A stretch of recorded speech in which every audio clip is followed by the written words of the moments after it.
Hello every one, welcome back. ബിസിനസ്സിൻ്റെ പുതിയ ചാപ്റ്ററാണ് നമ്മൾ ഇന്ന് ഡിസ്കസ് ചെയ്യാൻ പോകുന്നത്. And it is planning. Planning എന്ന് പറഞ്ഞാൽ നമുക്ക് എല്ലാവർക്കും കോമൺ ആയിട്ട് അറിയുന്നൊരു ടേമാണ്. നമ്മളൊക്കെ നമ്മുടെ ഡെയിലി ലൈഫിൽ ചെയ്യുന്നൊരു കാര്യം കൂടിയാണ് പ്ലാനിങ്, അല്ലേ? അപ്പോൾ ബിസിനസ്സിൻ്റെ കൺസെപ്റ്റിൽ അല്ലെങ്കിൽ ബിസിനസ് ഫീൽഡിൽ പ്ലാനിങ് എന്താണെന്നും അതിനെക്കൊണ്ടുള്ള ഇമ്പോർട്ടൻസും പ്ലാനിങ്ങിൻ്റെ ഫീച്ചേഴ്സ് എന്താണെന്നും അതുപോലെ തന്നെ പ്ലാനിങ്ങിൻ്റെ നല്ല വശങ്ങളും മോശം വശങ്ങളൊക്കെ എന്താണെന്നൊക്കെയാണ് നമ്മളിന്ന് ഡിസ്കസ് ചെയ്യാൻ പോകുന്നത്. So meaning of planning. It simply refers to deciding in advance what is to be done and how it is to be done. സിമ്പിളായിട്ട് ഒരൊറ്റ വാക്കിൽ പറയാനാണെങ്കിൽ, ഒരൊറ്റ ലൈനിൽ പറയാനാണെങ്കിൽ, പ്ലാനിങ് എന്ന് പറഞ്ഞാൽ എന്ത് ചെയ്യണം, എങ്ങനെ ചെയ്യണം എന്ന് മുൻകൂട്ടി തീരുമാനിക്കുന്ന ഒരു പ്രോസസ്സ് അല്ലെങ്കിൽ ഒരു മെത്തേഡിനെ, ഒരു ആക്ടിവിറ്റീനെയാണ് നമ്മൾ പ്ലാനിങ് എന്ന് പറയുന്നത്. അതായത് എന്ത് ചെയ്യണം, എങ്ങനെ ചെയ്യണം. മറ്റൊരു രീതിയിൽ പറയാനാണെങ്കിൽ planning is a systematic way of deciding about and doing things in a purposeful manner. അതായത് ഒരു സിസ്റ്റമാറ്റിക് ആയിട്ട് നമ്മൾ എന്ത് ചെയ്യണം അല്ലെങ്കിൽ എങ്ങനെ ചെയ്യണം എന്നൊക്കെ തീരുമാനിക്കുന്ന ഒരു പ്രോസസ്സ്, പേർപ്പസ്ഫുള്ളായിട്ട് ചെയ്യുന്ന ഒരു പ്രോസസ്സ്, അതിനെയാണ് പ്ലാനിങ് എന്ന് പറയുന്നത്. ഇപ്പോൾ നമുക്ക് ബേസിക്കായിട്ട് ഒരു എക്സാമ്പിൾ എടുക്കാം. നമ്മളൊക്കെ ട്രിപ്പ് പോകാൻ ഇഷ്ടപ്പെടുന്നവരാണല്ലേ, യാത്ര പോകാൻ ഇഷ്ടപ്പെടുന്നവരാണ്, ഫ്രണ്ട്സിൻ്റെ കൂടെ ഫാമിലീൻ്റെ കൂടെ ചുറ്റിക്കറങ്ങാൻ ഇഷ്ടപ്പെടുന്നവരാണ്. അപ്പം നമ്മളെങ്ങനെയാണ് എവിടെ പോകണം എന്നുള്ളത് ആലോചിക്കും, ഇല്ലെങ്കിൽ ഇന്ന സ്ഥലത്ത് പോകണം, എങ്ങനെ പോകണം എന്നാലോചിക്കും. ബസ്സിന് പോകണോ, ബൈക്കിന് പോകണോ, അല്ലെങ്കിൽ ഫ്രണ്ട്സുമായിട്ട് കാർ എടുത്തിട്ട് പോകണോ, ട്രെയിനിന് പോകണോ, ഫ്ലൈറ്റിന് പോകണോ എന്നൊക്കെ ആലോചിക്കും. എവിടെ സ്റ്റേ ചെയ്യും പോയാൽ, അതുപോലെയൊക്കെയുള്ള കാര്യങ്ങൾ നമ്മൾ മുൻകൂട്ടി ചിന്തിക്കും, അല്ലേ? അപ്പം അതിനൊക്കെയാണ് പ്ലാനിങ് എന്ന് പറയുന്നത്. നമ്മൾ മുൻകൂട്ടി കാണുകയാണ് അല്ലെങ്കിൽ മുൻകൂട്ടി തീരുമാനിക്കുകയാണ് എവിടെയൊക്കെ പോകണം, എങ്ങനെ പോകണം, എവിടെയൊക്കെ ഏതൊക്കെ സ്ഥലങ്ങൾ സന്ദർശിക്കണം എന്നൊക്കെ. ഇതൊക്കെയാണ് സിംപ്ലി പറയുമ്പോൾ പ്ലാനിങ് എന്ന് പറയുന്നത്. അപ്പോൾ ജനറലായിട്ട് പറയുമ്പം ഇതൊക്കെ എന്താണ് പ്ലാനിങ്? മുൻകൂട്ടി ഏതൊരു കാര്യവും മുൻകൂട്ടി തീരുമാനിക്കുന്നതും അത് എന്ത് ചെയ്യണമെന്നും എങ്ങനെ ചെയ്യണമെന്നും തീരുമാനിക്കുന്നതാണ് പ്ലാനിങ്. ഇനി ബിസിനസ്സിൻ്റെ കേസിൽ എന്താണ് പ്ലാനിങ് നമുക്ക് നോക്കാം. In business, it is the process of setting future objectives and deciding on the ways and means of achieving them. അതായത് ബിസിനസ്സിൻ്റെ കേസിൽ അല്ലെങ്കിൽ ഒരു ഓർഗനൈസേഷൻ്റെ കേസിൽ, ഒരു കമ്പനീൻ്റെ കേസിൽ എന്നൊക്കെ പറഞ്ഞാൽ it is the process of setting future objectives. അതായത് കമ്പനിയുടെ ഒബ്ജക്റ്റീവ്സ് നേരത്തെ തന്നെ സെറ്റ് ചെയ്ത് വെക്കുക. അതായത് കമ്പനിക്ക് എന്താണ് അറ്റൈൻ ചെയ്യേണ്ടത് അല്ലെങ്കിൽ ആ കമ്പനിയുടെ ഗോൾ എന്താണെന്ന് ആദ്യമേ തന്നെ സെറ്റ് ചെയ്യുന്ന പ്രോസസ്സ്. അതുപോലെ തന്നെ ആ ഗോൾ എങ്ങനെ അല്ലെങ്കിൽ ആ ഒബ്ജക്റ്റീവ് എങ്ങനെ അറ്റൈൻ ചെയ്യണം എന്നുള്ള മെത്തേഡും കൂടി തീരുമാനിക്കുന്ന പ്രോസസ്സാണ് പ്ലാനിങ്.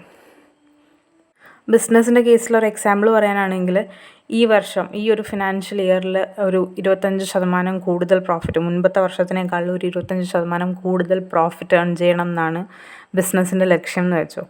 അപ്പോൾ ആ 25% പ്രോഫിറ്റ് കൂടുതൽ അച്ചീവ് ചെയ്യാൻ വേണ്ടി എന്തൊക്കെ ചെയ്യാൻ പറ്റും, ഏതൊക്കെ മെത്തേഡ്സ് യൂസ് ചെയ്യാൻ പറ്റും, അതെങ്ങനെയൊക്കെ നടപ്പിലാക്കണം എന്നുള്ളതൊക്കെ മാനേജേഴ്സ് നേരത്തെ തീരുമാനിക്കുന്ന പ്രോസസ്സാണ് പ്ലാനിങ് എന്ന് പറയുന്നത്.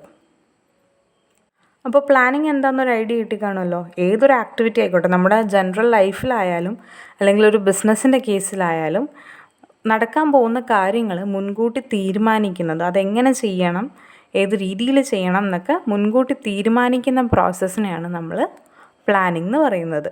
ഓക്കെ, പ്ലാനിങ്ങിൻ്റെ ഒരു ഡെഫിനിഷൻ എന്താണെന്ന് നോക്കാം. In the words of M E Hurley, planning is deciding in advance what is to be done in future. It involves the selection of objectives, policies, procedures and the programs from among the alternatives. Definition എന്ന് പറഞ്ഞാൽ എന്താണെന്നറിയാലോ. ഏതെങ്കിലും ഒരു വ്യക്തി ആ ഒരു കൺസെപ്റ്റിന് അല്ലെങ്കിൽ ഒരു ടേമിനെ വിവരിക്കുന്ന രീതിനെയാണ് നമ്മൾ ഡെഫിനിഷൻ എന്ന് പറയുന്നത് എന്നറിയാലോ. അപ്പോൾ ഇവിടെ എമ്മി ഹെർലെ എന്ന് പറഞ്ഞൊരു വ്യക്തി പ്ലാനിങ്ങിനെ ഡിഫൈൻ ചെയ്തിരിക്കുന്നതാണ് പറയുന്നത്. Planning is deciding in advance what is to be done in future. നമ്മൾ നേരത്തെ പറഞ്ഞ പോലെ തന്നെ എന്താണ് ഭാവിയിൽ ചെയ്യേണ്ട കാര്യം എന്ന് നേരത്തെ മുൻകൂട്ടി ചിന്തിക്കുന്ന പ്രോസസ്സ് അല്ലെങ്കിൽ തീരുമാനിക്കുന്ന പ്രോസസ്സാണ് planning. It involves the selection of objectives, policies, procedures and programmes from among the alternatives.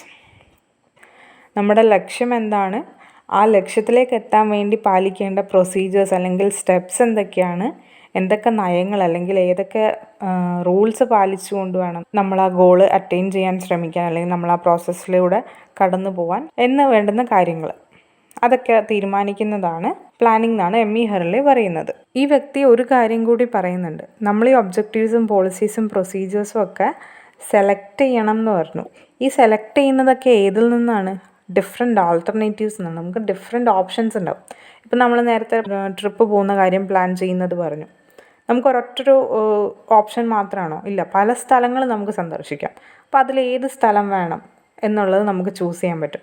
അതുപോലെ തന്നെ ആ സ്ഥലത്തേക്ക് എത്താൻ ചിലപ്പോൾ റോഡ് മാർഗം പോകാൻ പറ്റും, ഫ്ലൈറ്റ് മാർഗം പോകാൻ പറ്റും, ട്രെയിൻ യൂസ് ചെയ്തിട്ട് പോകാൻ പറ്റും, ഷിപ്പിലൂടെ പോകാൻ പറ്റുമായിരിക്കും. അങ്ങനെ പല ട്രാൻസ്പോർട്ടേഷൻ മെത്തേഡ്സും നമുക്ക് യൂസ് ചെയ്യാൻ പറ്റും. അപ്പോൾ അതിലേത് ട്രാൻസ്പോർട്ടേഷൻ മെത്തേഡാണ്, ഏത് യാത്രാ സൗകര്യമാണ് നമ്മൾ ചൂസ് ചെയ്യുന്നതെന്ന് തീരുമാനിക്കണം. അതുപോലെ തന്നെ എവിടെ സ്റ്റേ ചെയ്യണം. ചിലപ്പോൾ ഡിഫറെൻറ്റ് ഹോട്ടൽസ് ഉണ്ടാവുക നമ്മൾ പോകുന്ന ഏരിയയിൽ. ഏത് ഹോട്ടലിൽ താമസിക്കണം, ഇനി അതല്ലെങ്കിൽ പുറത്ത് എവിടെയെങ്കിലും ഒരു ക്യാമ്പ് സെറ്റ് ചെയ്തിട്ടാണോ താമസിക്കുന്നത്. അതുപോലെ ഡിഫറെൻറ്റ് ഓപ്ഷൻസ് ഉണ്ടാവും നമുക്ക് ഓരോ കാര്യം ചെയ്യുമ്പോഴും. ആ ഓപ്ഷനിൽ നിന്ന് നമുക്ക് ബെസ്റ്റ് ചൂസ് ചെയ്യുന്നതിനാണ് selecting from among the alternatives എന്ന് പറയുന്നത്. ഓക്കെ, അപ്പോൾ പ്ലാനിങ് എന്താണെന്ന് ഏകദേശം ഒരു ഐഡിയ എങ്കിലും കിട്ടിക്കാണുമല്ലോ. ഇനി നമുക്ക് പ്ലാനിങ്ങിൻ്റെ ഫീച്ചേഴ്സ് എന്തൊക്കെയാണ് എന്ന് നോക്കാം. ഫീച്ചേഴ്സ് എന്ന് പറഞ്ഞാൽ എന്താ? സവിശേഷതകൾ. അപ്പോൾ ആസൂത്രണത്തിൻ്റെ സവിശേഷതകൾ എന്താണെന്നാണ് ഇനി ഡിസ്കസ് ചെയ്യാൻ പോകുന്നത്. The first point is planning is the primary function of management. Management എന്ന് പറയുന്ന പ്രോസസ്സിൻ്റെ ഏറ്റവും ആദ്യത്തെ ഫങ്ഷൻ എന്ന് പറയുന്നതാണ് പ്ലാനിങ്. എല്ലാ കാര്യങ്ങൾക്കും, അതായത് ഒരു ഓർഗനൈസേഷനിൽ ചെയ്യുന്ന എല്ലാ കാര്യത്തിനും ഒരു അടിത്തറ ഇടുന്നത് ഈ ആസൂത്രണം എന്ന് പറയുന്ന പ്രോസസ്സാണ്, അല്ലെങ്കിൽ പ്ലാനിങ് എന്ന് പറയുന്ന പ്രോസസ്സാണ്. മാനേജ്മെൻറ്റിൻ്റെ മറ്റ് പ്രവർത്തനങ്ങൾക്കൊരു അടിത്തറ ഇട്ട് കൊടുക്കുന്ന പ്രോസസ്സാണ് ആസൂത്രണം അല്ലെങ്കിൽ പ്ലാനിങ് എന്ന് പറയുന്നത്. അതുകൊണ്ട് തന്നെ പ്ലാനിങ് ആണ് മാനേജ്മെൻറ്റിൻ്റെ പ്രൈമറി ഫങ്ഷൻ അല്ലെങ്കിൽ പ്രാഥമിക പ്രവർത്തനം എന്ന് പറയുന്നത്. Okay, now the second point is planning is always goal directed. അതായത് ആസൂത്രണം അല്ലെങ്കിൽ പ്ലാനിങ് എപ്പോഴും നമ്മുടെ ലക്ഷ്യങ്ങൾ കൈവരിക്കുന്നതിലാണ് ഏറ്റവും കൂടുതലായിട്ട് ഫോക്കസ് കൊടുക്കുന്നത് അല്ലെങ്കിൽ ശ്രദ്ധ കേന്ദ്രീകരിക്കുന്നത്. The third point is planning is pervasive. Pervasive എന്ന് പറഞ്ഞാൽ എന്താ? പെർവസീവ് എന്ന് പറഞ്ഞാൽ മലയാളത്തിൽ വ്യാപകമായ എന്നൊരു മീനിങ് ആണ്. അതായത് ആസൂത്രണം വ്യാപകമായ ഒരു പ്രോസസ്സാണ്. മാനേജ്മെൻറ്റിൻ്റെ എല്ലാ തലങ്ങളിലും അല്ലെങ്കിൽ ഏതൊരു ടൈപ്പ് ഓഫ് ഓർഗനൈസേഷൻ ആണെങ്കിലും അവിടെ പ്ലാനിങ് എന്ന് പറഞ്ഞ പ്രോസസ്സ് അപ്ലിക്കബിൾ ആണ്, അല്ലെങ്കിൽ പ്ലാനിങ് മസ്റ്റ് ആണ് എന്ന് നമുക്ക് പറയാം. അപ്പോൾ ഒരു ഓർഗനൈസേഷൻ സ്റ്റാർട്ട് ചെയ്യുന്നത് എന്തിനാണ്, ആ ഓർഗനൈസേഷനിൽ എന്തൊക്കെ ആക്ടിവിറ്റീസാണ് മെയിനായിട്ട് നടക്കേണ്ടതെന്ന് തീരുമാനിക്കുന്ന ആരാണ്, അല്ലെങ്കിൽ പ്ലാൻ ചെയ്യുന്ന ആരാണ്? ടോപ്പ് ലെവൽ മാനേജേഴ്സാണ്. അതുപോലെ തന്നെ ഈ ടോപ്പ് ലെവൽ മാനേജേഴ്സ് സെറ്റ് ചെയ്ത് വെച്ചിരിക്കുന്ന ഗോൾസ് അറ്റൈൻ ചെയ്യാൻ വേണ്ടി ഏതൊക്കെ രീതിയിൽ പ്രവർത്തിക്കണം എന്ന് തീരുമാനിക്കുന്ന ആരാണ്? ഡിപ്പാർട്ട്മെൻറ്റൽ ഹെഡ്സോ അല്ലെങ്കിൽ മിഡിൽ ലെവൽ മാനേജേഴ്സോ ആയിരിക്കും. അപ്പോൾ എന്തൊക്കെ കാര്യങ്ങൾ ചെയ്യണം, എങ്ങനെ കാര്യങ്ങൾ നടത്തണം എന്നൊക്കെ തീരുമാനിക്കുന്നത് അല്ലെങ്കിൽ പ്ലാൻ ചെയ്യുന്നത് മിഡിൽ ലെവൽ മാനേജേഴ്സാണ്. ഈ മിഡിൽ ലെവൽ മാനേജേഴ്സ് കൊടുക്കുന്ന നിർദ്ദേശങ്ങളനുസരിച്ച് വർക്ക് ചെയ്യേണ്ടത് ആരാണ്? ഏറ്റവും ലോവർ ലെവലിലിരിക്കുന്ന ഫോർമാൻസും മറ്റ് വർക്കേഴ്സുമാണ്. അപ്പം ഏതൊക്കെ ദിവസങ്ങളിൽ എത്ര ദിവസം എത്ര ടൈം എടുത്ത് വർക്ക് ചെയ്താൽ ഇവർ പറഞ്ഞ പോലെ, അതായത് ഡിപ്പാർട്ട്മെൻറ്റൽ ഹെഡ്സ് പറഞ്ഞ പോലെ കാര്യങ്ങൾ നടത്തിയെടുക്കാൻ സാധിക്കും എന്ന് പ്ലാൻ ചെയ്യുന്നത് ആരാണ്? ഈ ഫോർമാൻമാരാണ്. അപ്പം ഓരോ ലെവലിലും മാനേജ്മെൻറ്റിൻ്റെ ഓരോ ലെവലിലും പ്ലാനിംഗ് എന്ന് പറഞ്ഞ പ്രോസസ്സ് നടക്കുന്നുണ്ട്.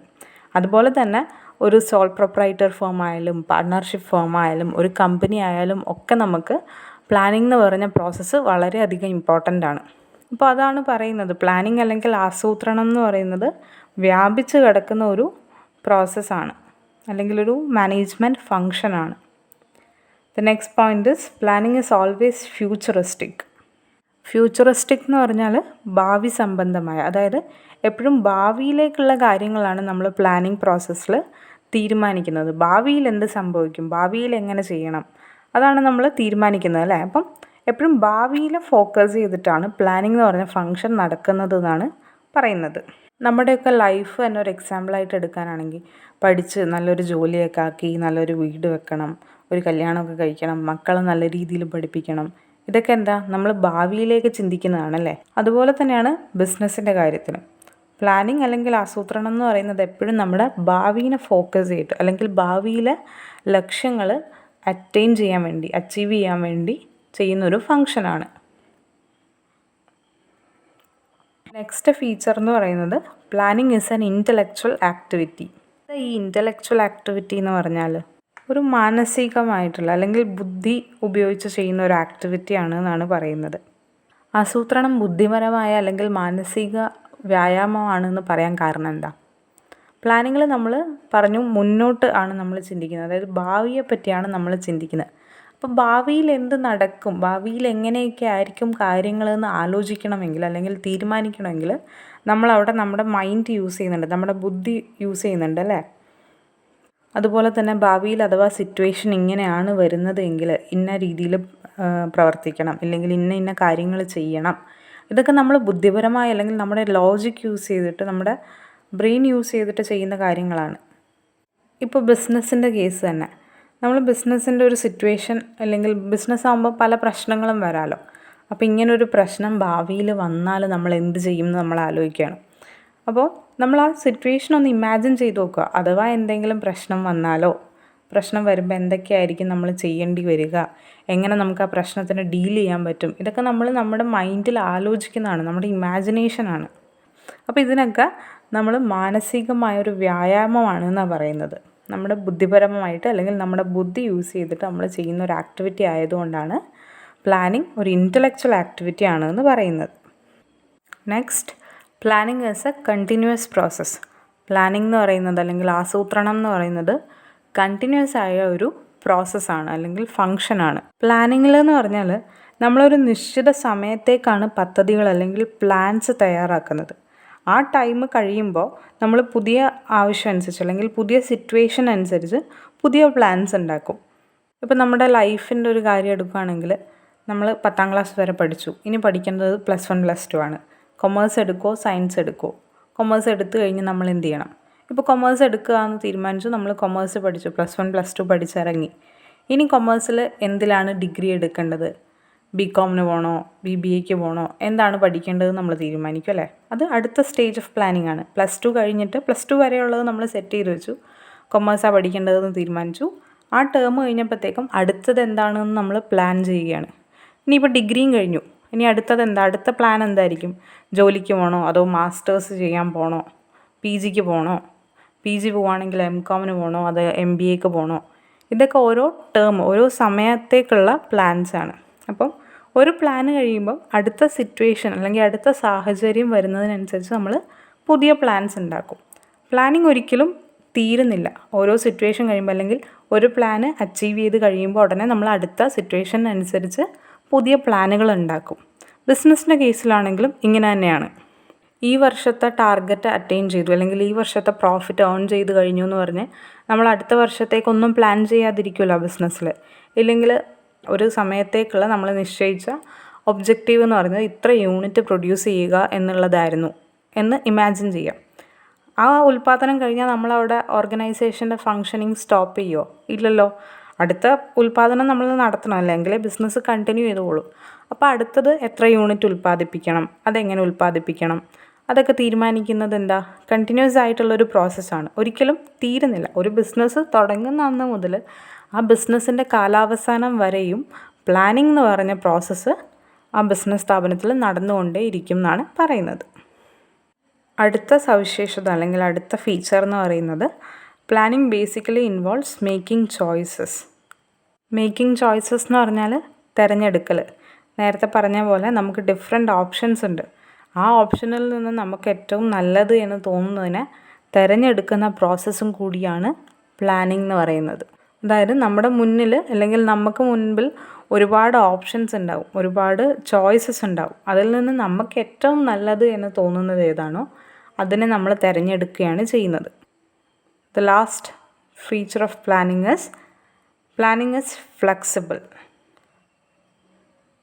പ്ലാനിങ് എന്ന് പറയുന്നത് ഫ്ലെക്സിബിൾ ആയിട്ടുള്ളൊരു പ്രോസസ്സാണ്.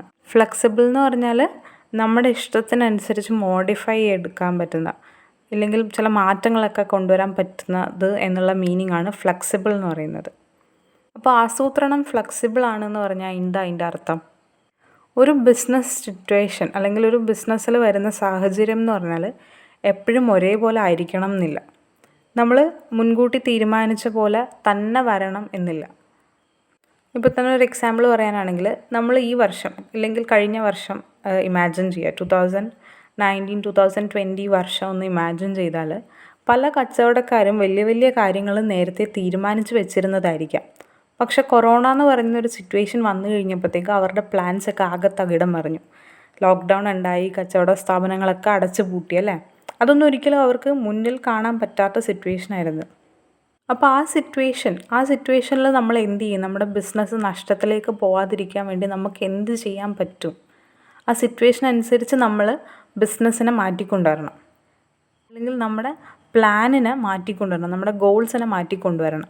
അതാണ് ഫ്ലെക്സിബിലിറ്റി എന്ന് ഉദ്ദേശിക്കുന്നത്. നമ്മൾ വിചാരിച്ച പോലെ എല്ലാ കാര്യങ്ങൾ വരുന്നത് എങ്കിൽ, കാര്യങ്ങൾ നടക്കുമ്പോഴത്തേക്കും നമ്മൾ നേരത്തെ മുൻകൂട്ടി തീരുമാനിച്ച് വെച്ച പോലെ അല്ല വരുന്നത് എങ്കിൽ, എന്താണോ സാഹചര്യം വന്നിരിക്കുന്നത്, ഇപ്പം എന്താണോ സാഹചര്യം നിലവിലുള്ളത്, അതിനനുസരിച്ച് നമ്മളും നമ്മുടെ ബിസിനസ്സും മാറണം. നമ്മൾ മുൻകൂട്ടി തീരുമാനിച്ച് വെച്ചിരുന്ന പ്ലാനുകൾ അതിനനുസരിച്ച് മാറണം. ഇപ്പോഴത്തെ സിറ്റുവേഷൻ അനുസരിച്ച് മാറ്റിയെടുക്കാൻ പറ്റണം. അതാണ് ഫ്ലെക്സിബിലിറ്റി എന്ന് ഉദ്ദേശിക്കുന്നത്. ഇപ്പോൾ കൊറോണ വന്നപ്പോഴത്തേക്കും പല ബിസിനസ് സ്ഥാപനങ്ങൾ ഓൺലൈൻ വെബ്സൈറ്റ്സ് തുടങ്ങി, ഓൺലൈനിലൂടെ കച്ചവടം നടത്താൻ തുടങ്ങി. ഇപ്പോൾ കൊറോണ കാലത്തൊക്കെ ഒരുപാട് ഓൺലൈൻ ബിസിനസ് പ്ലാറ്റ്ഫോംസ് പൊന്തി വന്നിട്ടുണ്ട്. ഓൺലൈനിലൂടെ കച്ചവടം തുടങ്ങിയ ബിസിനസ് സ്ഥാപനങ്ങൾ നിരവധിയാണ്. അതൊന്നും അവർ നേരത്തെ കണ്ടതല്ല, പക്ഷേ ആ സിറ്റുവേഷൻ അനുസരിച്ച് അവർ അവരുടെ ബിസിനസ് പ്ലാന് മാറ്റിക്കൊണ്ടുവന്നതാണ്. ഓക്കെ, അപ്പോൾ ഇത്രയൊക്കെയാണ് പ്ലാനിങ്ങിൻ്റെ ഫീച്ചേഴ്സായിട്ട് പറയുന്നത്. Moving on to the next section, importance of planning. പ്ലാനിങ്ങിൻ്റെ അല്ലെങ്കിൽ ആസൂത്രണത്തിൻ്റെ പ്രാധാന്യം എന്തൊക്കെയാണെന്നാണ് ഇനി നമ്മൾ നോക്കാൻ പോകുന്നത്. The first point is planning reduces uncertainty, risk and confusion in the operation. Uncertainty എന്ന് പറഞ്ഞാൽ അനിശ്ചിതത്വം. അപ്പോൾ പ്ലാനിങ് ചെയ്യുന്നതിലൂടെ നമ്മൾ ഭാവിയിൽ ചെയ്യാൻ പോകുന്ന കാര്യങ്ങൾ മുൻകൂട്ടി തീരുമാനിക്കുകയാണ് എന്ന് പറഞ്ഞു. അപ്പോൾ ഒരു ഓർഗനൈസേഷനിലൊക്കെ നമ്മൾ ഈ ആക്ടിവിറ്റീസ്, എന്തൊക്കെ ഫങ്ഷൻസ് അല്ലെങ്കിൽ എന്തൊക്കെ കാര്യങ്ങൾ ചെയ്യണം എന്ന് മുൻകൂട്ടി തീരുമാനിക്കുമ്പോഴത്തേക്കും ഇതുപോലെയുള്ള അനിശ്ചിതത്വങ്ങൾ ഒഴിവാകുകയാണ്. കാരണം നമുക്ക് വ്യക്തമായ കാഴ്ചപ്പാടുണ്ട് ഒരു സിറ്റുവേഷൻ വരുമ്പോൾ, അല്ലെങ്കിൽ ഭാവിയിൽ ഇന്ന കാര്യങ്ങൾ ചെയ്യണം എന്നുള്ളൊരു വ്യക്തമായ പ്ലാൻ ഉണ്ട്, അല്ലെങ്കിൽ വ്യക്തമായ കാഴ്ചപ്പാടുണ്ട്. അപ്പം അനിശ്ചിതത്വം തടയാനും അതുപോലെ തന്നെ റിസ്ക്, കൺഫ്യൂഷൻ ഇതൊക്കെ അവോയ്ഡ് ചെയ്യാനും പ്ലാനിങ് ഹെൽപ്പ് ചെയ്യുന്നു എന്നാണ് പറയുന്നത്. ഒരു ഓർഗനൈസേഷനിൽ വർക്ക് ചെയ്യുന്ന എല്ലാവർക്കും എന്താണ് ചെയ്യേണ്ടത്, എന്തൊക്കെ ആക്ടിവിറ്റീസ് ചെയ്യണം, അതെങ്ങനെ ചെയ്യണം എന്നൊക്കെ വ്യക്തമായ നിലപാടുണ്ടാകുമ്പോഴത്തേക്കും ആ സിറ്റുവേഷൻ വരുമ്പം അവിടെ ഒരു കൺഫ്യൂഷനില്ല. അയ്യോ ഇതിപ്പോൾ എന്ത് ചെയ്യും എന്നുള്ള ഒരു കൺഫ്യൂഷനില്ല. നമുക്ക് ഓൾറെഡി അറിയാം, നമുക്കറിയുന്ന ആ പ്ലാന് നമ്മൾ മൈൻഡിൽ സെറ്റ് ചെയ്ത് വെച്ചിരിക്കുന്ന, അല്ലെങ്കിൽ നേരത്തെ സെറ്റ് ചെയ്ത് വെച്ചിരിക്കുന്ന ആ പ്ലാന് പ്രാവർത്തികമാക്കുകയേ വേണ്ടൂ ആ സിറ്റുവേഷൻ അനുസരിച്ച്. അതുകൊണ്ടാണ് അനിശ്ചിതത്വം, റിസ്ക്, കൺഫ്യൂഷൻ ഇതൊക്കെ അവോയ്ഡ് ചെയ്യാൻ ആസൂത്രണം ഹെൽപ്പ് ചെയ്യും എന്ന് പറയുന്നത്. The second point is planning guides the decision making by managers. മാനേജേഴ്സിന് ഒരു സിറ്റുവേഷൻ അനുസരിച്ച് ഡെസിഷൻ എടുക്കാൻ പ്ലാനിങ് ഹെൽപ്പ് ചെയ്യും എന്നാണ് പറയുന്നത്. പ്ലാനിങ് ഒരു ഗൈഡൻസ് കൊടുക്കും. ജോലി എങ്ങനെ ചെയ്യണം എന്ന് മുൻകൂട്ടി പ്രസ്താവിക്കുന്നതിലൂടെ, അല്ലെങ്കിൽ മുൻകൂട്ടി പ്ലാൻ ചെയ്യുന്നതിലൂടെ ആസൂത്രണം പ്രവർത്തനത്തിനുള്ള ദിശ നൽകുന്നു, അല്ലെങ്കിൽ നിർദ്ദേശങ്ങൾ നൽകുന്നു എന്നാണ് പറയുന്നത്. എന്തൊക്കെ ഗോൾ അറ്റൈൻ ചെയ്യേണ്ട ഒരു ഓർഗനൈസേഷൻ എന്നുള്ളത് നേരത്തെ സെറ്റ് ചെയ്യുന്നുണ്ടാവും. അപ്പോൾ ആ ഗോളിലേക്ക് എത്താൻ എന്തൊക്കെ ചെയ്യണം അത് മാനേജേഴ്സിന് ആ പ്ലാനിലൂടെ മനസ്സിലാവും അല്ലേ. നമ്മൾ ട്രിപ്പ് പോണ കാര്യം നോക്കിയാൽ, ഇപ്പോൾ ഡൽഹിയിലേക്കാണ് നമുക്ക് പോകേണ്ടതെങ്കിൽ ഡൽഹിയിലേക്ക് പോകാൻ ഏത് മാർഗ്ഗമാണ് ചൂസ് ചെയ്യേണ്ടത്, അല്ലെങ്കിൽ ഏത് വഴിയാണ് പോകേണ്ടത് നമുക്ക് ഒബ്വിയസ്ലി അറിയാൻ പറ്റില്ലേ ആണ് പറയുന്നത്. പ്ലാനിങ് ഉണ്ട് എങ്കിൽ മാനേജേഴ്സിനും വർക്കേഴ്സിനൊക്കെ ഒരു ഡിസിഷൻ എടുക്കാൻ സഹായിക്കും എന്നാണ് പറയുന്നത്. ഓരോ സിറ്റുവേഷൻ വരുമ്പോഴും അതിനനുസരിച്ചിട്ടുള്ള തീരുമാനങ്ങൾ എടുക്കാൻ ആസൂത്രണം സഹായിക്കുന്നു മാനേജേഴ്സിന്. Third point is planning helps in achieving coordination and facilitates control. ഒരു ഫാക്ടറീൻ്റെ കേസൊക്കെ എടുക്കുകയാണെങ്കിൽ ഇന്ന കാര്യങ്ങളാണ് ചെയ്യേണ്ടതെന്ന് നമ്മൾ നേരത്തെ പ്ലാൻ ചെയ്യുന്നുണ്ട്. അതുപോലെ തന്നെ ആരൊക്കെയാണ് എന്തൊക്കെ പ്രവൃത്തികളാണ് ചെയ്യേണ്ടതെന്നും പ്ലാൻ ചെയ്യുന്നുണ്ട്. അപ്പം ഒരു ഐക്യം, അവർ ചെയ്യുന്ന ആക്ടിവിറ്റീസ് തമ്മിൽ ഒരു ഐക്യം കൊണ്ടുവരാൻ, അല്ലെങ്കിൽ കോർഡിനേഷൻ കൊണ്ടുവരാൻ സാധിക്കുന്നു എന്നാണ് പറയുന്നത്. അതുപോലെ തന്നെ കൺട്രോൾ ചെയ്യാനും, ആ ഓർഗനൈസേഷനിൽ അല്ലെങ്കിൽ ആ ഫാക്ടറിയിൽ നടക്കുന്ന കാര്യങ്ങളെ എളുപ്പത്തിൽ കൺട്രോൾ ചെയ്യാനും ആസൂത്രണം സഹായിക്കുന്നുണ്ട്. അതുപോലെ തന്നെ നമ്മുടെ ആക്ച്വൽ പെർഫോമൻസ്, അതായത് യഥാർത്ഥ പ്രകടനം അളക്കാനുള്ള ലക്ഷ്യങ്ങൾ അല്ലെങ്കിൽ മാനദണ്ഡങ്ങൾ ആസൂത്രണം നൽകുന്നുണ്ട്. അപ്പോൾ യഥാർത്ഥ പ്രകടനത്തിന് ഈ മാനദണ്ഡങ്ങളുമായിട്ട് താരതമ്യപ്പെടുത്തുമ്പോൾ അല്ലെങ്കിൽ കമ്പയർ ചെയ്യുമ്പം മാനേജർമാർക്ക് എന്തെങ്കിലും മിസ്റ്റേക്ക് വന്നിട്ടുണ്ടോ, നമ്മൾ ചെയ്ത പ്രവൃത്തിയിൽ അല്ലെങ്കിൽ എടുത്ത ആക്ഷനിൽ എന്തെങ്കിലും മിസ്റ്റേക്ക് വന്നിട്ടുണ്ടോ എന്ന് മെഷർ ചെയ്യാൻ പറ്റും. അങ്ങനെ മിസ്റ്റേക്ക് ഉണ്ട് എങ്കിൽ നമ്മൾ നേരത്തെ സെറ്റ് ചെയ്ത് വെച്ച പ്ലാനിലേക്ക് കറക്റ്റായിട്ട് വരുന്ന രീതിക്കുള്ള കറക്റ്റീവ് മെഷേഴ്സ്, അതായത് തിരുത്തൽ നടപടികൾ കൈക്കൊള്ളാനും മാനേജർമാർക്ക് സാധിക്കും. The next point is planning with an element of flexibility makes the organization adaptable.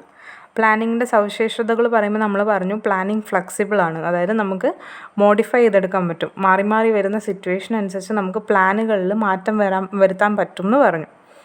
പ്ലാനിൽ മാത്രമല്ല നമുക്ക് മോഡിഫിക്കേഷൻസ് വരുത്താൻ പറ്റും. ബിസിനസ്സിൻ്റെ എൻവയോൺമെൻറ്റിൽ വരുന്ന മാറ്റങ്ങളനുസരിച്ച് അല്ലെങ്കിൽ പുതിയ പുതിയ സിറ്റുവേഷൻസിനനുസരിച്ച് ആ സിറ്റുവേഷൻസിനെ അല്ലെങ്കിൽ ആ മാറ്റങ്ങളെ സ്വീകരിച്ച് അതിനോട് ചേർന്ന് പോകുന്ന രീതിയിൽ, അതിനോട് അഡ്ജസ്റ്റബിളായിട്ട് പോകുന്ന രീതിയിൽ ബിസിനസ്സിനെയും അതിൻ്റെ ആക്ടിവിറ്റീനെയും മോഡിഫൈ ചെയ്യാൻ നമുക്ക് സാധിക്കും എന്നാണ് പറയുന്നത് പ്ലാനിങ്ങിലൂടെ. കൊറോണയുടെ കേസ് തന്നെ നമ്മൾ പറഞ്ഞു, പല ബിസിനസ്സും ഇപ്പം home delivery, online facilities, online shopping അതുപോലെയുള്ള ബിസിനസ് രീതികൾ അഡോപ്റ്റ് ചെയ്ത് കഴിഞ്ഞു. അതൊക്കെ ഈ ഫ്ലെക്സിബിലിറ്റീൻ്റെ ഒരു എക്സാമ്പിളായിട്ട് നമുക്ക് പറയാം. അടുത്ത ഇമ്പോർട്ടൻസ് എന്ന് പറയുന്നത് planning leads to economy and efficiency in operations. ഇവിടെ പറയുന്നത് എന്താണെന്ന് വെച്ചാൽ നമുക്ക് ഡിഫറെൻറ്റ് ഓപ്ഷൻസ് ഉണ്ടാവും ഓരോ കാര്യങ്ങൾ ചെയ്യുമ്പോഴും എന്ന് പറഞ്ഞല്ലോ. ആ ഓപ്ഷനിൽ നിന്ന് നമുക്ക് ബെസ്റ്റായിട്ട് തോന്നുന്ന ഏതാണ് നമ്മൾ അതാണ് സെലക്ട് ചെയ്യുക, ആ ആക്ടിവിറ്റിയാണ് നമ്മൾ ഫോളോ ചെയ്യുക. അപ്പോൾ ഓരോ ഡിഫറെൻറ്റ് ഓപ്ഷനും ഒന്ന് അനലൈസ് ചെയ്ത് ഒരു പരിശോധന നടത്തിയ ശേഷം നമ്മൾ അതിൽ നിന്നൊരു ഓപ്ഷൻ സെലക്ട് ചെയ്യും. നമുക്ക് ബെസ്റ്റാണെന്ന് തോന്നുന്ന ആൾട്ടർനേറ്റീവ് ചൂസ് ചെയ്യുമ്പോഴത്തേക്കും റിസോഴ്സസ് അല്ലെങ്കിൽ നമ്മുടെ എഫേർട്ടൊക്കെ വേസ്റ്റായി പോകുന്നത് നമുക്ക് തടയാൻ പറ്റും. ഒരു എക്സാമ്പിൾ പറയാനാണെങ്കിൽ നമ്മളിപ്പോൾ ഒരു കച്ചവട സ്ഥാപനമാണ് തുടങ്ങാൻ ഉദ്ദേശിക്കുന്നതെന്ന് വിചാരിക്കുക. എന്താണ് കച്ചവടം ചെയ്യേണ്ടത് അല്ലെങ്കിൽ എന്ത് സാധനമാണ് വിൽക്കേണ്ടതെന്ന് ഒരു ഐഡിയ ഇല്ലാതെ കുറേ സാധനങ്ങൾ കൊണ്ടുവന്ന് വെച്ചിട്ട് തോന്നിയ പോലെയൊക്കെ വിറ്റിട്ട് കാര്യമുണ്ടോ? ഇല്ല. പകരം നമ്മളൊരു മേഖല ചൂസ് ചെയ്തിട്ട്, ഇപ്പോൾ പച്ചക്കറി ആണെങ്കിൽ പച്ചക്കറി, അല്ലെങ്കിൽ ടെക്സ്റ്റൈൽസ് ആണെങ്കിൽ ടെക്സ്റ്റൈൽസ്, അതൊന്ന് ചൂസ് ചെയ്ത് ഉറപ്പിച്ചിട്ട് വേണം നമ്മൾ ഒരു ബിസിനസ് രംഗത്തേക്ക് ഇറങ്ങാൻ അല്ലെങ്കിൽ കച്ചവടത്തിലേക്ക് ഇറങ്ങാൻ.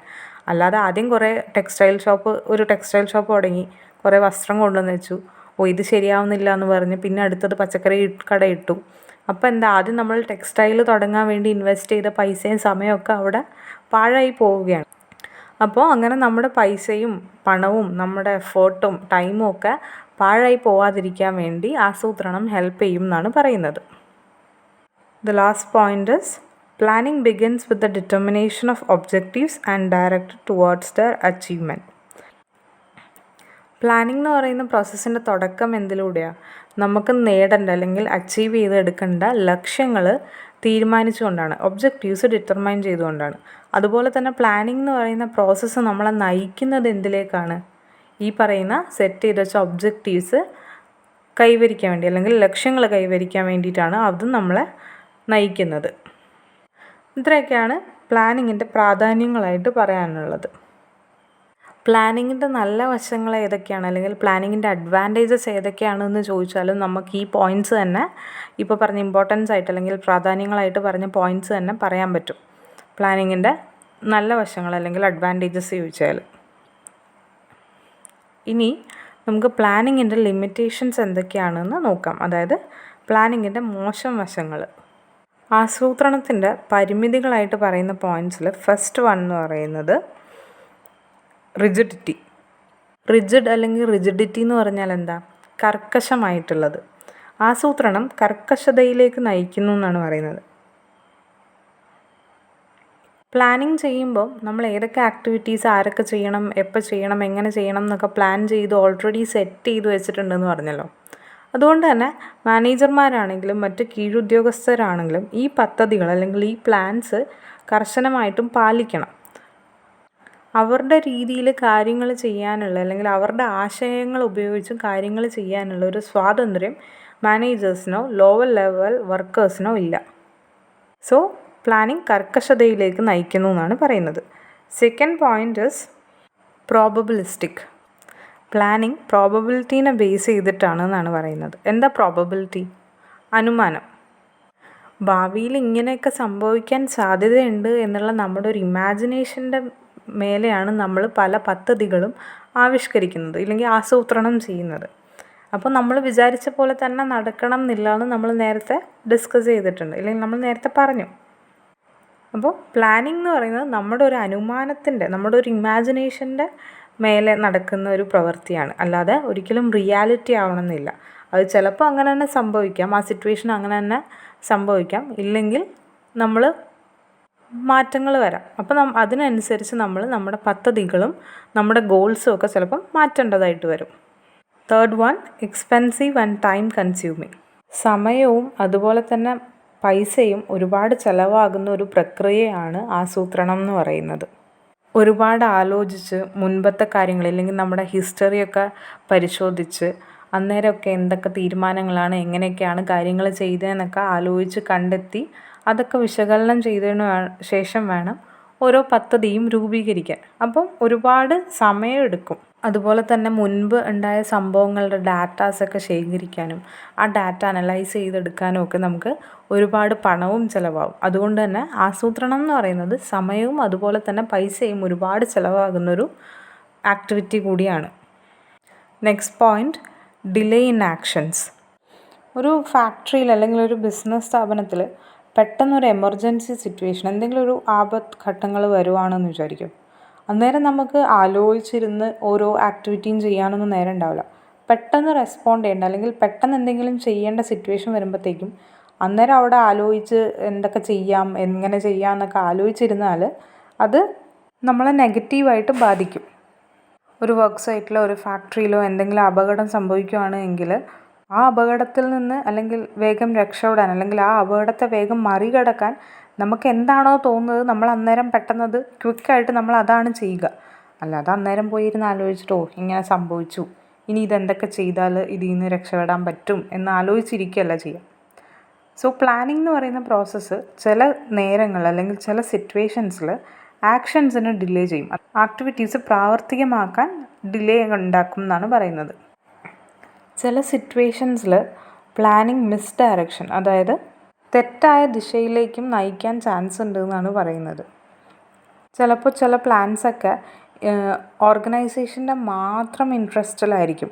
അവിടുത്തെ എംപ്ലോയീസിനെയോ ഇൻഡിവിജ്വൽസിനെയോ ഒന്നും കൺസിഡർ ചെയ്യാതെ ഓർഗനൈസേഷനെ മാത്രം ബേസ് ചെയ്തിട്ട് സൃഷ്ടിക്കുന്നതായിരിക്കും. അല്ലെങ്കിൽ നേരെ മറിച്ച് മാനേജേഴ്സിൻ്റെ അല്ലെങ്കിൽ ടോപ്പ് ലെവൽ എക്സിക്യൂട്ടീവ്സിൻ്റെ സ്വാർത്ഥ താല്പര്യങ്ങളെ മാത്രം ഫോക്കസ് ചെയ്തിട്ടുള്ളതും ആകാം.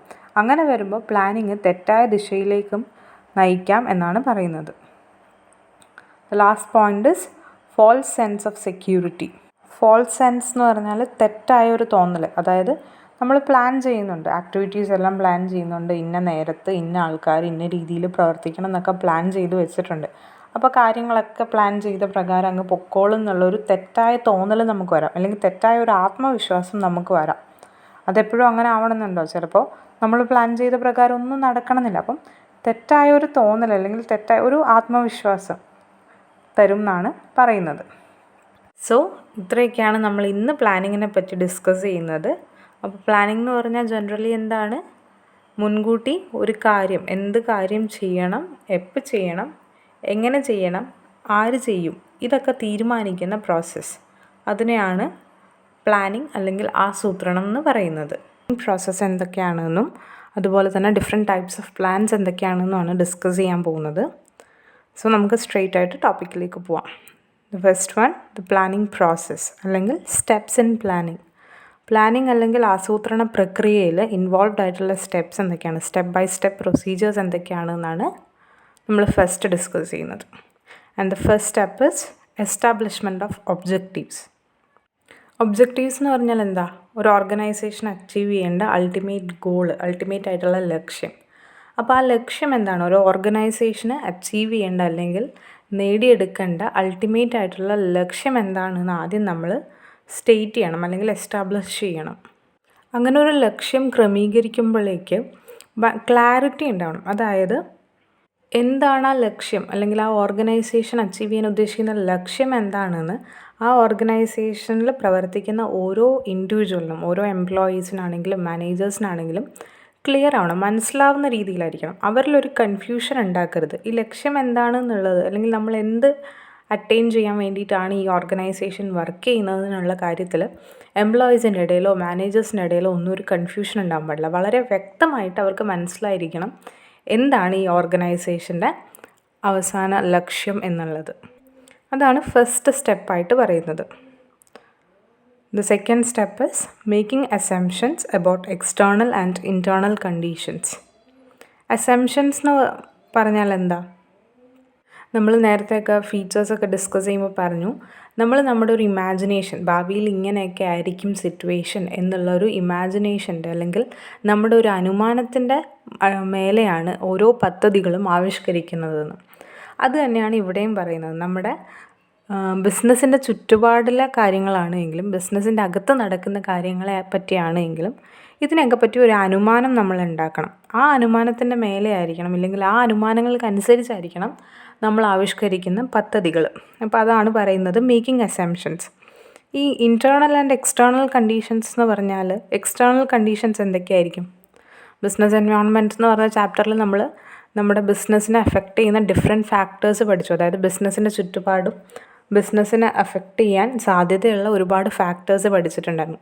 ഗവൺമെൻറ്റിൻ്റെ നയങ്ങൾ, ടാക്സ് പോളിസികൾ, ടെക്നോളജിയിൽ വരുന്ന മാറ്റം, അല്ലെങ്കിൽ മറ്റ് നാച്ചുറൽ ഡിസാസ്റ്റേഴ്സ്, ഇതൊക്കെയും ബിസിനസ്സിനെയും അതിൻ്റെ ഫങ്ഷനിങ്ങിനെയും അഫക്റ്റ് ചെയ്യും എന്ന് പറഞ്ഞു.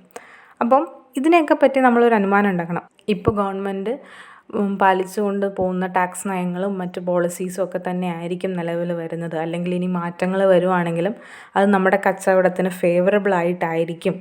അല്ലെങ്കിൽ ഈ വർഷം മഴ പെയ്താൽ പ്രളയം വരാൻ സാധ്യതയുണ്ടോ എന്നുള്ള കാര്യങ്ങളെ പറ്റിയൊക്കെ നമുക്കൊരു ഇമാജിനേഷൻ ഉണ്ടാവും. നമ്മൾ അതിനെ പറ്റിയൊക്കെ ഒരു അനുമാനം സൃഷ്ടിക്കും. അതുപോലെ തന്നെ കമ്പനിയുടെ ഉള്ളിലാണ് എങ്കിൽ കൂടി ഒരു ആക്സിഡൻറ്റോ അങ്ങനെ ഒന്നിനും ഒരു ചാൻസ് ഇല്ല, അല്ലെങ്കിൽ നമ്മൾ ആവിഷ്കരിച്ച പദ്ധതി പ്രകാരം തന്നെ സംഭവങ്ങളൊക്കെ മുന്നോട്ട് പോകും എന്നൊക്കെയുള്ള നമ്മുടെ ഒരു ഇമാജിനേഷൻ ഉണ്ടല്ലോ. അങ്ങനെയുള്ള ഇമാജിനേഷൻസിൻ്റെ മേലെയാണ് നമ്മൾ നമ്മുടെ ലക്ഷ്യത്തിലേക്ക് എത്താൻ വേണ്ടിയിട്ടുള്ള പദ്ധതികൾ ആവിഷ്കരിക്കുന്നത്. അപ്പോൾ ആദ്യം നമ്മൾ ലക്ഷ്യങ്ങൾ എന്താണെന്ന് സ്റ്റേറ്റ് ചെയ്യുന്നു. രണ്ടാമത് ഈ ലക്ഷ്യങ്ങളെ അറ്റൈൻ ചെയ്യാൻ നമ്മൾ എടുക്കുന്ന സമയത്തിനുള്ളിൽ നമ്മുടെ കമ്പനിയുടെ പുറത്തും അതേപോലെ തന്നെ കമ്പനിയുടെ അകത്തും സിറ്റുവേഷൻസൊക്കെ എങ്ങനെയായിരിക്കും എന്നുള്ളതിനെപ്പറ്റി നമ്മളൊരു അനുമാനവും സൃഷ്ടിക്കുന്നു. അത് കഴിഞ്ഞ് ഉള്ള സ്റ്റെപ്പാണ് development of alternative courses of action. കഴിഞ്ഞ ക്ലാസ്സിൽ നമ്മൾ ഡിസ്കസ് ചെയ്ത കാര്യമാണ് നമുക്ക് ഓരോ ആക്ടിവിറ്റി ചെയ്യാൻ നേരവും ഡിഫറെൻറ്റ് ഓപ്ഷൻസ് ഉണ്ടാവുമെന്ന്. അതുപോലെ തന്നെ ഇവിടെയും മൂന്നാമത്തെ സ്റ്റെപ്പ് പ്ലാനിങ്ങിൽ പറയുന്നത് എന്താണെന്ന് വെച്ചാൽ, നമ്മുടെ ലക്ഷ്യത്തിലേക്ക് എത്താൻ നമുക്ക് എന്തൊക്കെ ഡിഫറെൻറ്റ് മാർഗങ്ങളുണ്ട് അല്ലെങ്കിൽ എന്തൊക്കെ ഡിഫറെൻറ്റ് ഓപ്ഷൻസ് ഉണ്ട് എന്നുള്ളത് മനസ്സിലാക്കുക, ഇല്ലെങ്കിൽ ആ ഓപ്ഷൻസ് എന്തൊക്കെയാണെന്ന് കണ്ടുപിടിക്കുക. ഇപ്പോൾ ഒരു എക്സാമ്പിൾ പറയാനാണെങ്കിൽ, കമ്പനിക്ക് ഈ വർഷത്തിനേക്കാളും കൂടുതൽ പ്രോഫിറ്റ് അടുത്ത വർഷം നേടണം എന്നാണ് ലക്ഷ്യം എങ്കിൽ അതിന് പല മാർഗ്ഗങ്ങളുണ്ട്. ഒന്നല്ലെങ്കിൽ നമുക്ക് കമ്പനിയുടെ പ്രൊഡക്റ്റിൻ്റെ സെയിൽസ് കൂട്ടാം, ഇല്ലെങ്കിൽ പുതിയ പ്രൊഡക്റ്റ് ഉൽപ്പാദിപ്പിച്ച് അത് വിൽക്കാൻ തുടങ്ങാം, അല്ലെങ്കിൽ പ്രൊഡക്റ്റിൻ്റെ ക്വാളിറ്റി കൂട്ടാം. അതുപോലെ ഡിഫറെൻറ്റ് മാർഗ്ഗങ്ങളുണ്ട് അല്ലേ. അപ്പോൾ ഈ ഡിഫറെൻറ്റ് മാർഗ്ഗങ്ങൾ എന്തൊക്കെയാണ്? നമ്മുടെ ലക്ഷ്യത്തിലേക്ക് എത്താൻ സഹായിക്കുന്ന ഡിഫറെൻറ്റ് മാർഗ്ഗങ്ങൾ അല്ലെങ്കിൽ ഡിഫറെൻറ്റ് ഓപ്ഷൻസ് എന്തൊക്കെയാണെന്ന് അനലൈസ് ചെയ്യണം. എന്നിട്ട് ആ ഓപ്ഷൻസ് കണ്ടുപിടിക്കണം. And the next step is evaluation of alternatives. നമ്മൾ നേരത്തെ തേർഡ് സ്റ്റെപ്പിൽ എന്താ ചെയ്തത്? ഓരോ ഓപ്ഷൻസ് അല്ലെങ്കിൽ ഡിഫറെൻറ്റ് മാർഗ്ഗങ്ങൾ കണ്ടെത്തിയല്ലേ നമ്മുടെ ലക്ഷ്യത്തിലേക്ക് എത്താനുള്ള. ആ മാർഗ്ഗത്തിനെ ഓരോന്നായിട്ട് നമ്മൾ ഇവാലുവേറ്റ് ചെയ്യണം. അതായത് ഓരോ മാർഗ്ഗവും അല്ലെങ്കിൽ ഓരോ മെത്തേഡും അനലൈസ് ചെയ്ത് അതിൻ്റെ നല്ല വശങ്ങൾ എന്തൊക്കെയാണ് അല്ലെങ്കിൽ അതിൻ്റെ മോശം വശങ്ങൾ എന്തൊക്കെയാണ്, ഈ മെത്തേഡാണ് നമ്മൾ ചൂസ് ചെയ്യുന്നതെങ്കിൽ അതിന് നമുക്ക് എത്ര പൈസ ചിലവാകും, ഇല്ലെങ്കിൽ എത്ര സമയം എടുത്തിട്ടാണ് നമ്മൾ നമ്മുടെ ലക്ഷ്യത്തിലെത്തുക, അങ്ങനെ ഡിഫറെൻറ്റ് രീതിയിൽ ഈ ഓരോ മെത്തേഡ്സിനെയും അല്ലെങ്കിൽ ഈ ഓരോ ഓപ്ഷൻസിനെയും നമ്മൾ അനലൈസ് ചെയ്യണം അല്ലെങ്കിൽ ഇവാലുവേറ്റ് ചെയ്യണം. അതാണ് നാലാമത്തെ സ്റ്റെപ്പിൽ പറയുന്നത്. ഇനി അഞ്ചാമത്തെ സ്റ്റെപ്പ് എന്ന് പറഞ്ഞാൽ selecting the appropriate course of action. നമ്മൾ ആദ്യം ഡിഫറെൻറ്റ് മെത്തേഡ്സ് നമ്മുടെ ലക്ഷ്യങ്ങളിലേക്ക് എത്താനുള്ള ഡിഫറെൻറ്റ് മെത്തേഡ്സ് എന്തൊക്കെ നമുക്ക് അവൈലബിൾ ആണ് എന്ന് നോക്കി, അത് കഴിഞ്ഞിട്ട് ആ ഓരോ മെത്തേഡിനെയും അതിൻ്റെ നല്ല വശങ്ങളും മോശം വശങ്ങളും ഒക്കെ നമ്മൾ അനലൈസ് ചെയ്തു. ഓക്കെ, ഇനി ഈ അനാലിസിസ് വെച്ചിട്ട്, അതായത് നമ്മൾ ഓരോ മെത്തേഡും അതിൻ്റെ നല്ല വശവും ദോഷം വശവും എത്ര സമയം എടുക്കും, എത്ര ചിലവാകും എന്നുള്ള ഡിഫറെൻറ്റ് കാര്യങ്ങളൊക്കെ വെച്ച് അനലൈസ് ചെയ്തല്ലോ. അപ്പോൾ ആ അനാലിസിസിൻ്റെ ബേസിസിൽ നമുക്ക് ബെസ്റ്റായിട്ട് തോന്നുന്നത്, നമുക്ക് ഇത്രയും അനാലിസിസ് നടത്തിയാൽ ഈ മെത്തേഡാണ് സ്യൂട്ടബിൾ, ഈ മെത്തേഡിൽ നമുക്ക് വേഗം നമ്മുടെ ലക്ഷ്യത്തിലെത്താൻ പറ്റും എന്ന് തോന്നിയ ആ മെത്തേഡ് നമ്മൾ ചൂസ് ചെയ്യുകയാണ്. അതാണ് 5ാമത്തെ സ്റ്റെപ്പിൽ പറയുന്നത്, selecting the appropriate course of action. നമ്മുടെ കമ്പനിയുടെ സ്ഥിതിഗതികളനുസരിച്ച് നമുക്ക് ബെസ്റ്റായിട്ട് തോന്നിയ മെത്തേഡ് ഏതാണോ അതിന് നമ്മൾ സെലക്ട് ചെയ്യുകയാണ് നമ്മുടെ ലക്ഷ്യത്തിലേക്ക് എത്താൻ വേണ്ടി. And the last step is arranging for implementation. നമ്മൾ മെത്തേഡ് സെലക്ട് ചെയ്തു അല്ലേ, നമ്മുടെ ലക്ഷ്യത്തിലേക്ക് എത്താനുള്ള മെത്തേഡ് നമ്മൾ 5ാമത്തെ സ്റ്റെപ്പായിട്ട് സെലക്ട് ചെയ്ത് കഴിഞ്ഞു. ഇനി ആ സെലക്ട് ചെയ്ത മെത്തേഡിനെ നമുക്ക് പ്രാവർത്തികമാക്കണം, അത് നടപ്പിലാക്കണം. അതാണ് നമ്മുടെ ലാസ്റ്റ് സ്റ്റെപ്പ് എന്ന് പറയുന്നത്.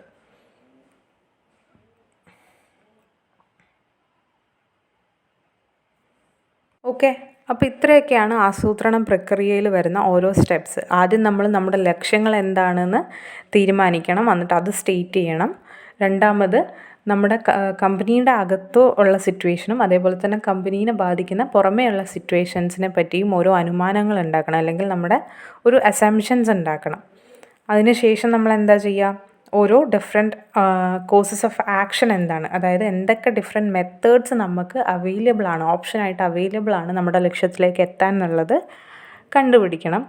അങ്ങനെ മെത്തേഡ്സ് കണ്ടുപിടിച്ച് കഴിഞ്ഞാൽ നമ്മൾ ആ ഓരോ മെത്തേഡിനെയും നല്ല വശങ്ങളും മോശം വശങ്ങളും ഒക്കെ വെച്ച് അനാലിസിസ് ചെയ്യും. അങ്ങനെ അനാലൈസ് ചെയ്ത് കിട്ടുന്ന റിസൾട്ട് വെച്ചിട്ട് നമുക്ക് ഏറ്റവും ബെസ്റ്റ് ഏതാണോ, നമ്മുടെ കമ്പനിക്ക് ഏറ്റവും നല്ല മെത്തേഡ് ഏതാണോ നമ്മൾ അതിനെ ചൂസ് ചെയ്യും.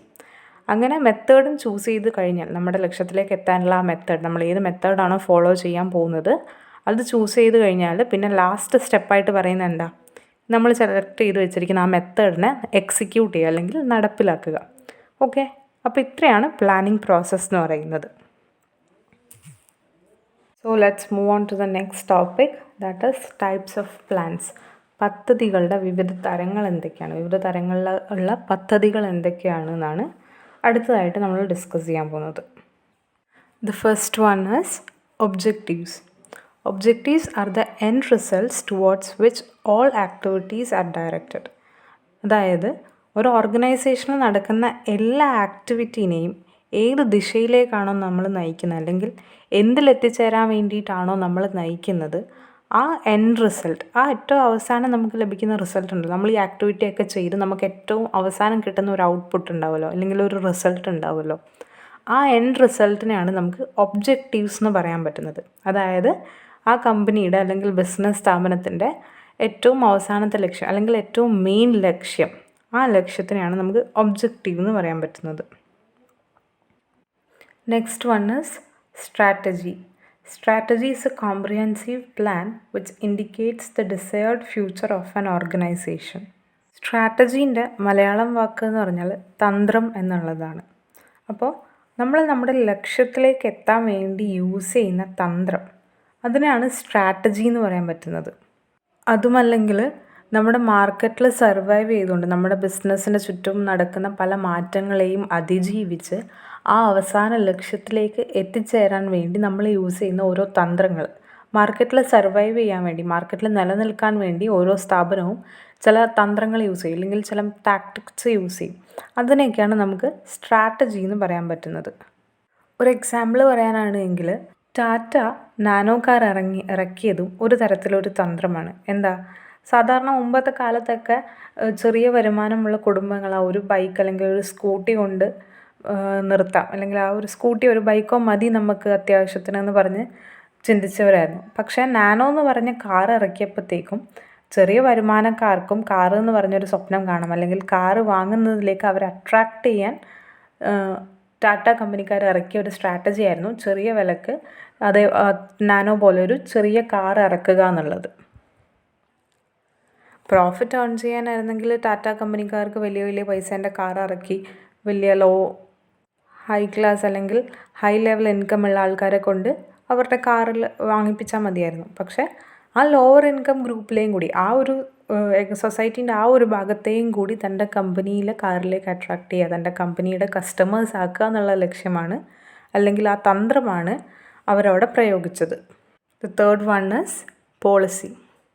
A policy is a general statement that guides decision making.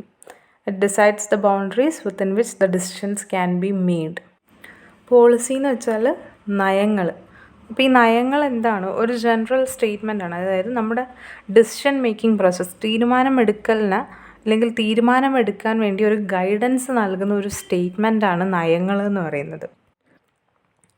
ഓർഗനൈസേഷൻ്റെ main ലക്ഷ്യങ്ങളെ achieve ചെയ്യാൻ വേണ്ടി നമ്മുടെ ചിന്തകളെയും അല്ലെങ്കിൽ നമ്മുടെ തീരുമാനങ്ങളെയും ഒരു പ്രത്യേക ദിശയിലേക്ക് നയിക്കുന്ന പ്രസ്താവനകളാണ് നയങ്ങൾ എന്ന് പറയുന്നത്. ഒരു എക്സാമ്പിൾ പറയാനാണെങ്കിൽ പ്രോഫിറ്റ് ഏൺ ചെയ്യാൻ വേണ്ടി ക്രെഡിറ്റ് സെയിൽസ് ഒന്നും നടത്തുന്നില്ല എന്ന് കമ്പനി തീരുമാനിക്കുക. അതായത് കടത്തിന് സാധനങ്ങൾ വിൽക്കുന്നില്ല, റെഡി ക്യാഷിന് മാത്രമേ സാധനം വിൽക്കുള്ളൂ എന്ന് കമ്പനി തീരുമാനിക്കുകയാണ്. അത് കമ്പനിയുടെ ഒരു നയമാണ് അല്ലെങ്കിൽ ഒരു പോളിസിയാണെന്ന് നമുക്ക് പറയാൻ പറ്റും. The fourth type of plan is procedure. Procedures are plans which determine the sequence of any work performance. Procedure എന്ന് പറഞ്ഞാൽ നടപടിക്രമം. പ്രവർത്തനങ്ങൾ എങ്ങനെ നടത്താമെന്നതിനുള്ള ഘട്ടങ്ങളെയാണ് നടപടിക്രമങ്ങൾ എന്ന് പറയുന്നത്. ഏതൊരു ജോലിയും കൃത്യമായിട്ട് എങ്ങനെ ചെയ്യാം അല്ലെങ്കിൽ എങ്ങനെയൊക്കെയാണ് ചെയ്യേണ്ടതെന്നുള്ള കറക്റ്റ് രീതി ഈ പ്രൊസീജിയേഴ്സിലൂടെ മനസ്സിലാക്കാൻ പറ്റും എന്നാണ് പറയുന്നത്. ഇപ്പോൾ പ്രൊസീജിയറിന് ഒരു എക്സാമ്പിൾ പറയാനാണെങ്കിൽ നമ്മൾ സ്കൂളിലും കോളേജിലൊക്കെ അഡ്മിഷൻ ഒരു പ്രൊസീജിയർ ഉണ്ട് അല്ലേ. നമ്മൾ ആദ്യം സ്കൂളിലേക്ക് അപ്ലൈ ചെയ്യും, നമ്മുടെ ആപ്ലിക്കേഷൻ, നമ്മുടെ മാർക്സും പേഴ്സണൽ ഡീറ്റെയിൽസും ഒക്കെ ഫില്ല് ചെയ്തിട്ട് സ്കൂളിൽ അല്ലെങ്കിൽ കോളേജിലേക്ക് അപ്ലൈ ചെയ്യും.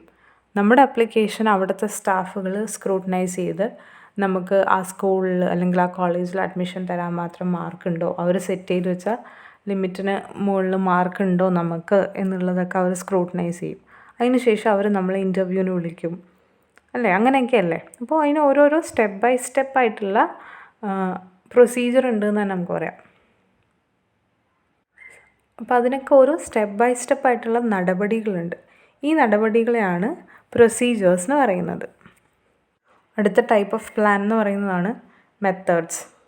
Methods is that plan which determines how different activities of the procedures are completed. Method എന്ന് പറഞ്ഞാൽ രീതികൾ. നേരത്തെ നമ്മൾ പ്രൊസീജിയർ പറഞ്ഞല്ലോ, അതായത് ഓരോ സ്റ്റെപ്പ് ബൈ സ്റ്റെപ്പായിട്ട് ചെയ്യേണ്ട കാര്യങ്ങളുണ്ടെന്ന്. അപ്പോൾ ഈ കാര്യങ്ങൾ ഏത് രീതിയിൽ ചെയ്യണം അതാണ് മെത്തേഡ്സ് ഡിസ്ക്രൈബ് ചെയ്യുന്നത്. ലക്ഷ്യങ്ങൾ മനസ്സിൽ വെച്ചുകൊണ്ട് നമ്മളിപ്പോൾ ഒരു ആക്ടിവിറ്റി ചെയ്യുകയാണ്. അപ്പോൾ ആ ആക്ടിവിറ്റി, ലക്ഷ്യത്തിലേക്ക് എത്താൻ വേണ്ടിയിട്ടുള്ള ആ ആക്ടിവിറ്റി ഏത് രീതിയിൽ ചെയ്യണം, ഏത് രീതിയിൽ ചെയ്താലാണ് നമുക്ക് കൂടുതൽ നല്ല റിസൾട്ട് കിട്ടുന്നത്, അത് മനസ്സിൽ വെച്ചുകൊണ്ട് ചെയ്യുന്നതിനാണ് രീതി എന്ന് പറയുന്നത്. ഇപ്പോൾ ഒരു എക്സാമ്പിൾ നോക്കാനാണെങ്കിൽ കമ്പനിയിലേക്കൊക്കെ അപ്ലിക്കേഷൻ ഇൻവൈറ്റ് ചെയ്യുമല്ലോ, അതായത് ജോലി വേക്കൻസി ഉണ്ട് എന്ന് പറഞ്ഞ് കാൻഡിഡേറ്റ്സിനെ ക്ഷണിക്കുമല്ലോ. അപ്പോഴത്തേക്ക് നമ്മൾ അപ്ലൈ ചെയ്ത് കഴിഞ്ഞാൽ അവർ നമ്മളെ ഇൻ്റർവ്യൂവിന് വിളിക്കും. അപ്പോൾ ഒന്നല്ലെങ്കിൽ അവർക്ക് ഇൻ്റർവ്യൂ ആയിട്ട് നടത്താം, നമ്മുടെ കാൻഡിഡേറ്റിനെ സെലക്ട് ചെയ്യുന്ന അല്ലെങ്കിൽ ജോലിക്ക് അവരെടുക്കാൻ ഉദ്ദേശിക്കുന്ന ആളെ തിരഞ്ഞെടുക്കാനുള്ള രീതിയായിട്ട് അവർക്കൊന്നല്ലെങ്കിൽ ഇൻ്റർവ്യൂ നടത്താം, ഇല്ലെങ്കിൽ റിട്ടൺ ടെസ്റ്റുകൾ നടത്താം. ഇതിലേത് രീതി വേണമെന്ന് ചൂസ് ചെയ്യുന്നത് കമ്പനിക്കാരാണ്. അപ്പോൾ ഇങ്ങനെ നമുക്കൊരു ആക്ടിവിറ്റി തന്നെ ചെയ്യാൻ പല മാർഗ്ഗങ്ങളുണ്ട് അല്ലെങ്കിൽ പല രീതികളുണ്ട്. ആ രീതികളെയാണ് മെത്തേഡ്സ് എന്ന് പറയുന്നത്. അപ്പോൾ നമ്മൾ നമ്മുടെ ലക്ഷ്യത്തിലേക്ക് എത്തിച്ചേരാൻ വേണ്ടിയിട്ട് പല പദ്ധതികളും ആവിഷ്കരിച്ചിട്ടുണ്ടാവും. ആ പദ്ധതികളിൽ പല ആക്ടിവിറ്റീസും പല പ്രക്രിയകളും ഇൻവോൾവ് ആയിരിക്കും അല്ലേ.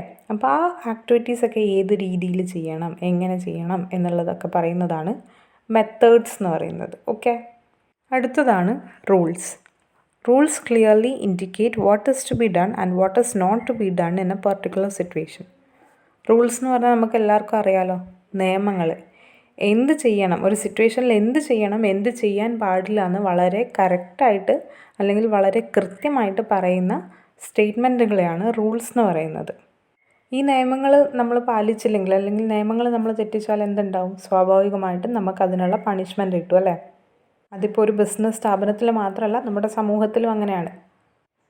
ഒരു എക്സാമ്പിൾ പറയാനാണെങ്കിൽ ബിസിനസ് സ്ഥാപനത്തിൻ്റെ ഉള്ളിൽ അല്ലെങ്കിൽ ആ ഓഫീസിൻ്റെ ഉള്ളിൽ സ്മോക്കിംഗ് അലൗഡ് അല്ല, അല്ലെങ്കിൽ ഡ്യൂട്ടി സമയത്ത് വെറുതെ വർത്തമാനം പറഞ്ഞ് നേരം കളയാൻ പാടില്ല, പേഴ്സണൽ കാര്യങ്ങൾക്ക് വേണ്ടി സമയം ചെലവഴിക്കാൻ പാടില്ല, ഡ്യൂട്ടി മാത്രമായിരിക്കണം എന്നൊക്കെ പറയുന്നില്ലേ. ഇതൊക്കെ നിയമങ്ങളാണ്. ഓരോ സിറ്റുവേഷനിൽ അല്ലെങ്കിൽ ഓരോ സ്ഥലത്ത് എന്ത് ചെയ്യണം, എന്ത് ചെയ്യാൻ പാടില്ല എന്ന് നമുക്ക് കൃത്യമായിട്ട് പറഞ്ഞു തരുന്നത് നിയമങ്ങളാണ്. The seventh type of plan is budget.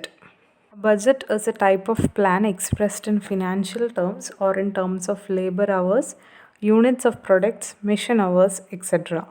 എന്താ ഈ ബജറ്റ്? ഒരു നിശ്ചിത കാലയളവിലേക്കുള്ള ഓരോ പദ്ധതിയുടെയും സാമ്പത്തിക വശത്തെ വിശേഷിപ്പിക്കുന്ന പദത്തിനെയാണ് നമ്മൾ ബജറ്റ് എന്ന് പറയുന്നത്. അതായത് നമ്മളിപ്പം ഓരോ കാര്യങ്ങൾ ചെയ്യാൻ ഉദ്ദേശിക്കുന്നുണ്ടല്ലോ കമ്പനിയിൽ, നമ്മുടെ ലക്ഷ്യത്തിലേക്ക് എത്താൻ വേണ്ടി നമുക്ക് പല ആക്ടിവിറ്റീസും ചെയ്യണം. അപ്പോൾ ആ ആക്ടിവിറ്റീസിനെയൊക്കെ നമ്മൾ സാമ്പത്തികമായിട്ട് എക്സ്പ്രസ് ചെയ്യാണ്, അല്ലെങ്കിൽ കണക്കിൻ്റെ രൂപത്തിൽ, പൈസയുടെ രൂപത്തിൽ നമ്മൾ എക്സ്പ്രസ് ചെയ്യുകയാണ്. അതിനെയാണ് ബജറ്റ് എന്ന് പറയുന്നത്. ബിസിനസ് സ്ഥാപനത്തിന് അതിൻ്റെ ലക്ഷ്യം അറ്റൈൻ ചെയ്യാൻ വേണ്ടി, അല്ലെങ്കിൽ ലക്ഷ്യത്തിലേക്ക് എത്താൻ വേണ്ടി ചെയ്യേണ്ട ആക്ടിവിറ്റീസിന് എന്തൊക്കെ പൈസ ചിലവാകും, എത്ര പൈസ ആയിരിക്കും ചിലവാകുക എന്നുള്ളതിന് ഒരു എസ്റ്റിമേറ്റാണ് ശരിക്കും ബഡ്ജറ്റ് എന്ന് പറയുന്നത്. The last type of plan is programme. Program is a plan laying down the what, how, who and when of accomplishing a specified job. ഒരു സ്പെസിഫിക് ജോബിൻ്റെ അല്ലെങ്കിൽ ഒരു പ്രത്യേക ഒരു ആക്ടിവിറ്റീൻ്റെ വാട്ട് എന്ത്, ഹൗ എങ്ങനെ, ഹു ആര് ആൻഡ് വെൻ എപ്പോൾ, ഈ 4 കാര്യങ്ങൾ തീരുമാനിക്കുന്ന പദ്ധതിനെയാണ് പ്രോഗ്രാംസ് എന്ന് പറയുന്നത്. അപ്പോൾ ഈ 4 കാര്യങ്ങൾ, അതായത് ആര്, എങ്ങനെ, എപ്പോൾ, എന്തിന് ഇല്ലെങ്കിൽ എന്ത് എന്നുള്ള ഈ 4 കാര്യങ്ങൾ കറക്റ്റായിട്ട് നമ്മൾ പ്ലാൻ ചെയ്ത് വെച്ചിട്ടുണ്ട് എങ്കിൽ ഒരു ബിസിനസ് ഓർഗനൈസേഷനിൽ സിസ്റ്റമാറ്റിക് ആയിട്ട് വർക്ക് നടന്നു പോകും എന്നാണ് പറയുന്നത്. അതായത് ഈ കാര്യങ്ങളൊക്കെ നേരത്തെ ഡിസൈഡ് ചെയ്ത് വെച്ചിട്ടുണ്ട്. അപ്പോൾ ഒരു കൺഫ്യൂഷനും ഇല്ലാതെ സിറ്റുവേഷൻ വരുമ്പോഴത്തേക്ക്, അല്ലെങ്കിൽ ആ പ്രവൃത്തി ചെയ്യേണ്ട സമയമാകുമ്പോഴത്തേക്ക് നമുക്ക് വേഗം ചെയ്തു പോകാനാവും, അല്ലേ? ഒരു കറക്റ്റ് ഓർഡറിൽ തന്നെ ചെയ്തു പോകാൻ കഴിയും. അതാണ് പറയുന്നത് പ്രോഗ്രാമിൽ. ഇപ്പോൾ ഒരു ജോലി ചെയ്യാൻ നേരം നമ്മൾ എന്തൊക്കെ സ്റ്റെപ്സാണ് എടുക്കേണ്ടത്, ഏതൊക്കെ റിസോഴ്സസ് യൂസ് ചെയ്യണം, എത്ര സമയം എടുത്തിട്ട് വേണം ആ പ്രവൃത്തി ചെയ്യാൻ, അല്ലെങ്കിൽ എത്ര സമയത്തിനുള്ളിൽ ആ പ്രവൃത്തി കംപ്ലീറ്റ് ചെയ്യണം, ഇങ്ങനെയുള്ള കാര്യങ്ങളൊക്കെ ക്ലിയർലി ഡിഫൈൻഡ് ആയിരിക്കും പ്രോഗ്രാംസിൽ. ഈ പ്രോഗ്രാം എന്ന് പറഞ്ഞാൽ നമ്മുടെ ലക്ഷ്യങ്ങൾ, നയങ്ങൾ, നടപടിക്രമങ്ങൾ, നിയമങ്ങൾ, ചുമതലകൾ, ഇത് ബഡ്ജറ്റ്സ്, ഇതെല്ലാം ഉൾക്കൊള്ളുന്ന ഒരു പദ്ധതിയാണ്, അല്ലെങ്കിൽ ഒരു ടൈപ്പ് ഓഫ് പ്ലാൻ ആണെന്ന് പറയാം. ഓക്കെ, അപ്പോൾ ഇത്രയൊക്കെയാണ് ഡിഫറെൻറ്റ് ടൈപ്സ് ഓഫ് പ്ലാൻസ്, വിവിധ പദ്ധതികൾ ഇതൊക്കെയാണ്.